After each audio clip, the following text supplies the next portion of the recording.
Ministre, bonsoir. Bonsoir. Merci infiniment. Au nom de nos plus hautes autorités, j'ai l'insigne honneur de donner une lecture du communiqué conjoint numéro 001 du Burkina Faso et de la République du Mali. Communiqué dont la teneur suit. Les gouvernements de transition du Burkina Faso et du Mali ont appris par voie de presse les conclusions des sommets extraordinaires de la Communauté économique des États d'Afrique de l'Ouest, CEDEAO, et de l'Union économique et monétaire ouest-africaine, UEMOA, tenue le 30 juillet 2023 à Abuja, sur la situation politique au Niger. Les gouvernements de transition du Burkina Faso et du Mali, 1. Expriment leur solidarité fraternelle et celle des peuples burkinabés et maliens au peuple frère du Niger, qui a décidé en toute responsabilité de prendre son destin en main et d'assumer devant l'histoire la plénitude de sa souveraineté. 2.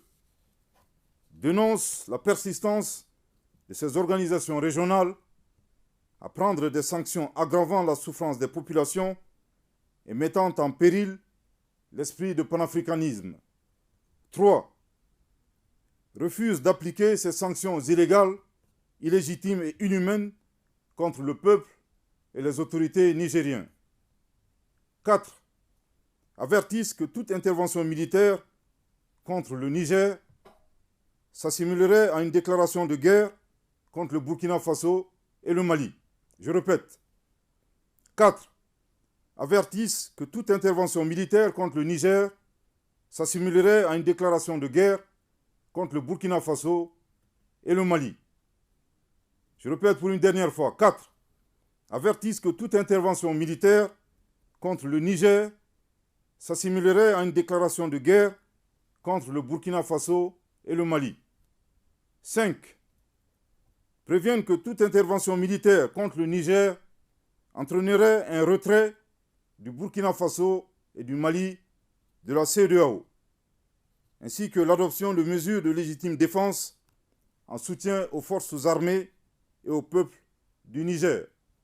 6. Mettent en garde contre les conséquences désastreuses d'une intervention militaire au Niger qui pourrait déstabiliser l'ensemble de la région, comme l'a été l'intervention unilatérale de l'OTAN en Libye, qui a été à l'origine de l'expansion du terrorisme au Sahel et en Afrique de l'Ouest. Les gouvernements de transition du Burkina Faso et du Mali sont profondément indignés et surpris par le déséquilibre observé entre, d'une part, la célérité et l'attitude aventurière de certains responsables politiques d'Afrique de l'Ouest, désireux d'utiliser la force armée pour établir un ordre constitutionnel dans un État souverain, et d'autre part, l'inaction, l'indifférence et la complicité passive de ces organisations et de ces responsables politiques à aider les États et les peuples victimes de terrorisme depuis une décennie et abandonnés à leur sort. En tout état de cause, les gouvernements de transition du Burkina Faso et du Mali invitent les forces vives à se tenir prêtes et mobilisées en vue de prêter main forte au peuple nigérien en ces heures sombres du panafricanisme. Que Dieu bénisse l'Afrique et préserve les Africains. Fait à Ouagadougou et à Bamako le 31 juillet 2023. Merci de votre très aimable attention. Monsieur le ministre.